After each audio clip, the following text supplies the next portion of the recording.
want to miss this. Seriously. It's on that list. Look at me. You don't want to miss it. It's crazy, alright? I'm telling you. So, just want to put that out there. Another thing is that Sega is about to really go hard on their grind. Now, in terms of Sega, they have been receiving a lot of fan requests, so to speak. You know, and a lot of people complain about Sega not really doing the proper fan service, similar to like a Nintendo system. Just like my man Torrance Davis said again, like Nintendo does a lot of fan service, and boom, they stick with that and they win. You know, put it like this: Sega is about to follow that same route. Now, there was a lot of talk about Shenmue coming and everything, and that's still in the talks. It's not a definite, but it's in talks, and it is leaning towards a yes. So hopefully we'll be that much more surprised at E3 or just whatever they got to show this year. But let me capitalize on that. Sega may announce a brand new Virtua Fighter. But what's so cool about this particular Virtua Fighter is that even though it has the same type of way you play in terms of the fighting and the buttons and the way you do moves, because of the familiarity, they don't want to change it up that much. But let's just say the engine, the tweaks, things that they're doing, Virtua Fighter is definitely ready to step back into the ring. According to what's going on behind the scenes, from what I'm hearing, Virtua Fighter is ready to step back into the ring with a bang.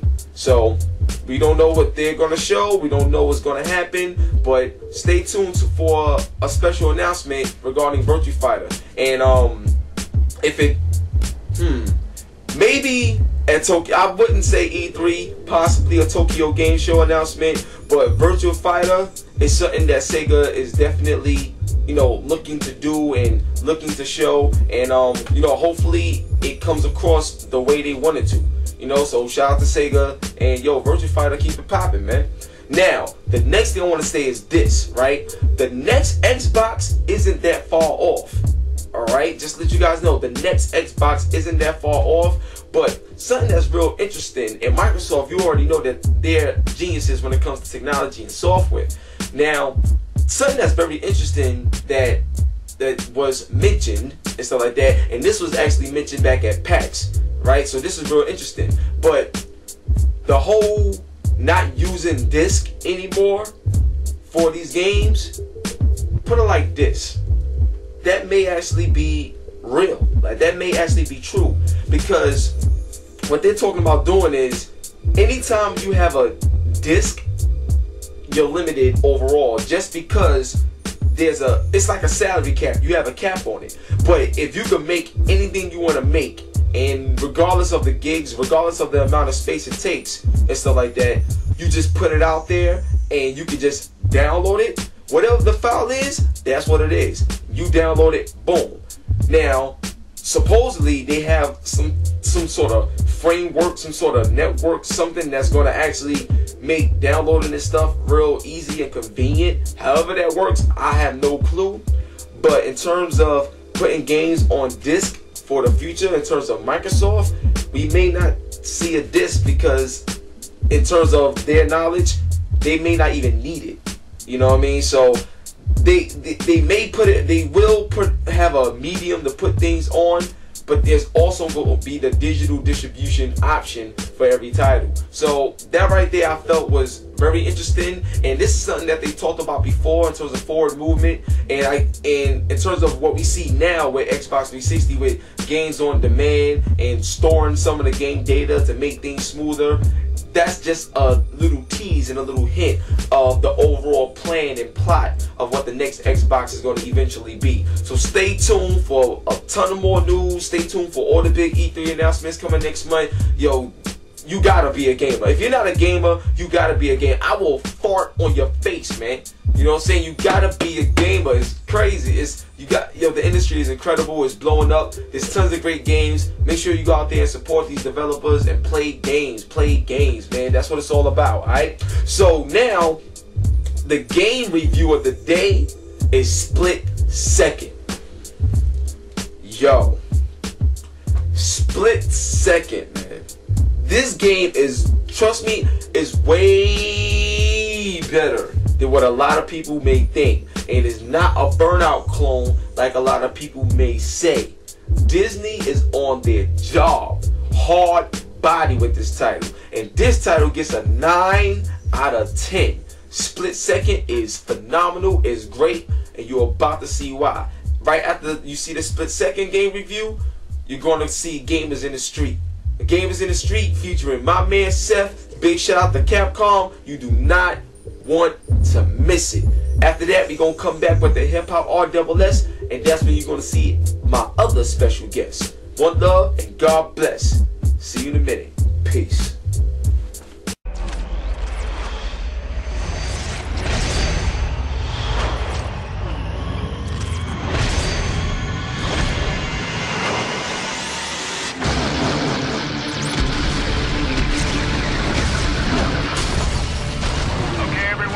Here, let's stay focused.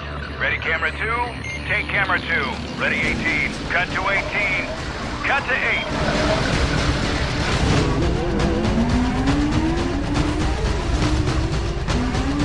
Driver 48 is triggering bridge collapse.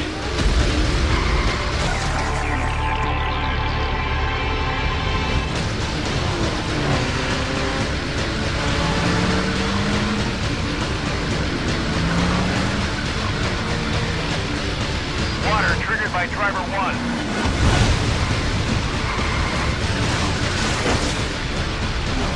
Driver 95 is activating the girders.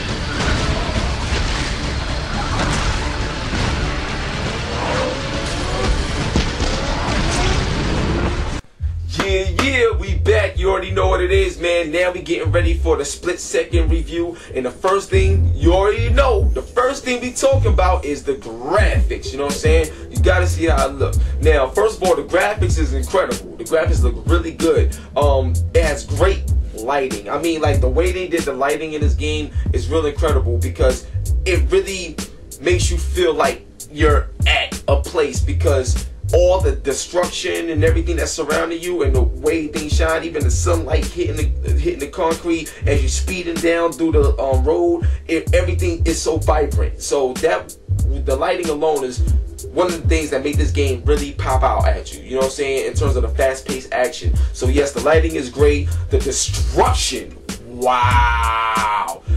All I gotta say is this: when you're playing a level and a plane comes down and crashes into you, you gotta dodge the actual plane, that should let you know the level of destruction that's in this game. And when you see this destruction, there's no slowdown, there's no texture popping, there's no nothing. It is incredible to see. You have to see it. It's amazing, mind-blowing, right? Another thing is the special effects, especially when you're doing your power plays. Like the special effects in terms of all the fire and when you see like all the particle effects exploding and the car parts breaking off and the physics staying on the ground and stuff like that, in terms of the debris and the way things hit your window shield when you go through fire. Oh my God, man, it looks incredible. So the special effects is definitely top notch.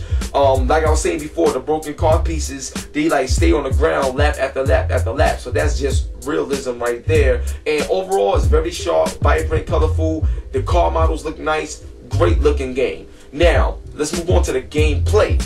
The gameplay in this game is incredible. The gameplay is tight. Like, it has a simulation feel. Even with arcadey type of gameplay, it is a great balance. Great balance. And the AI makes it that much more fun to play. But the game is a great balance. The controls are super tight. You gonna love this game. It's really that good. They know what they're doing. One thing that I like about this game that I noticed that a lot of games have that this one don't is when you drift to get like your power plays up. If you hit the wall in the middle of a drift, you don't lose the points on your gauge. You know what I'm saying? It still stays there. And you know, like a lot of games, you gotta drift to get boosts. But if you hit the wall or you don't do a drift real good, you lose boot. You lose the boost that you was rewarded. You see what I'm saying? Now, it's not a bad thing to lose it. It's a challenge. So that's cool right there. But the fact that they didn't apply that to the game, it makes you feel like, hey, you know, it's it's more continuous, it's more consistent. And